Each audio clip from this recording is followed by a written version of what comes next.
Olá e sejam muito bem-vindos. Este episódio é baseado no caderno de estudos elaborado pelo professor Dr. Marcelo Lessa, que é o idealizador e mentor do projeto ENAC Turbo. Hoje vamos mergulhar num tema fundamental, o caderno 1, Direito Tributário, Fundamentos, Emolumentos, Impostos, Incidentes. Vamos desvendar os 3 papéis fiscais do notário e do registrador. E a gente já começa com a pergunta que norteia todo o nosso estudo de hoje. O delegatário, no exercício de sua função, ele atua como arrecadador, como contribuinte ou como fiscal? A resposta, e isso é o mais fascinante, é que ele atua como os 3. Entender cada um desses chapelos, como o professor Lessa chama, é essencial. Exatamente. Então vamos começar pelo primeiro e talvez o mais fundamental desses papéis, o chapéu de arrecadador. É aqui que a gente entende a natureza da remuneração do serviço. Pois é, e aqui já temos a primeira grande virada de chave. Os emolumentos, ou seja, aquele valor que o usuário paga pelo serviço no cartório, não é um simples preço. O STF, numa decisão importantíssima, a ADI 378, bateu o martelo. Emolumento tem natureza jurídica de tributo, especificamente na espécie taxa. E essa definição muda tudo. Muda completamente o jogo, porque se é tributo, não pode ser tratado de qualquer jeito. Tem que seguir regras constitucionais bem rígidas. Por exemplo, só uma lei estadual pode criar ou aumentar emolumentos. E mais, qualquer aumento precisa respeitar os princípios da anterioridade, tanto anual quanto a nonagesimal. Isso traz uma segurança jurídica enorme para o sistema.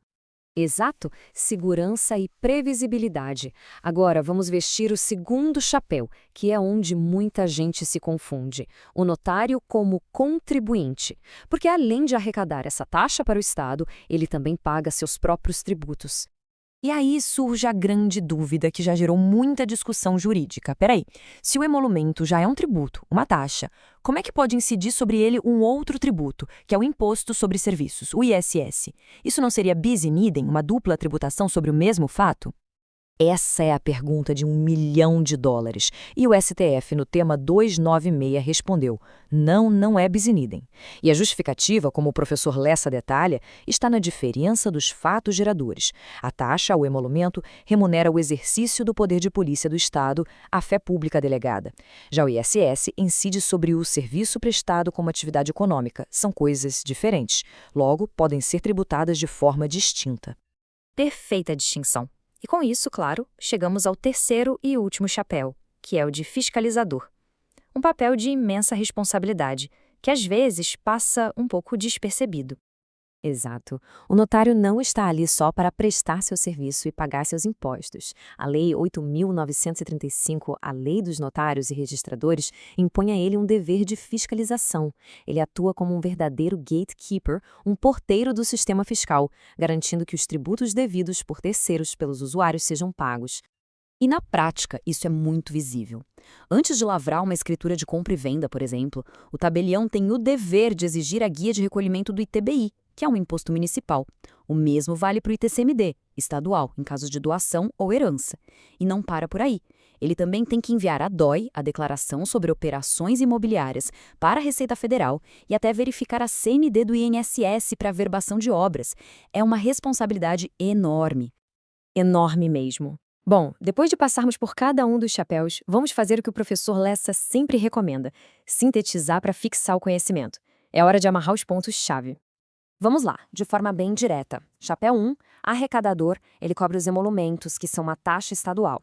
Chapéu 2, contribuinte, ele paga o ISS municipal sobre a receita dele. E chapéu 3, fiscalizador, ele verifica o pagamento de tributos de terceiros, como ITBI e ITCMD, para várias esferas de governo. Dominar essa separação é o segredo. E é fundamental lembrar que toda essa estrutura não saiu do nada. Ela está solidamente baseada em decisões do Supremo. São as regras de ouro que precisamos ter na ponta da língua. A ADI 1378, que diz que emolumento é taxa, tema 296, que valida a cobrança de ISS, e um ponto extra muito importante, o tema 1048, que garante imunidade tributária para as serventias vagas, aquelas geridas por um interino.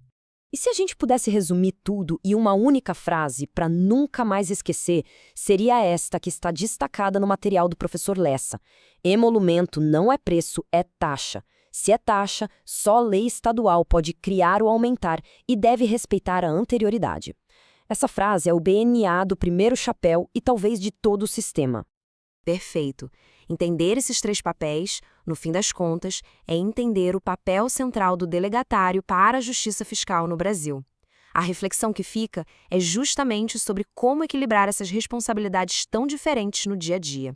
Este material foi produzido a partir do conteúdo do projeto ENAC Turbo, sob autoria e orientação do professor Dr. Marcelo Lessa, todos os direitos reservados.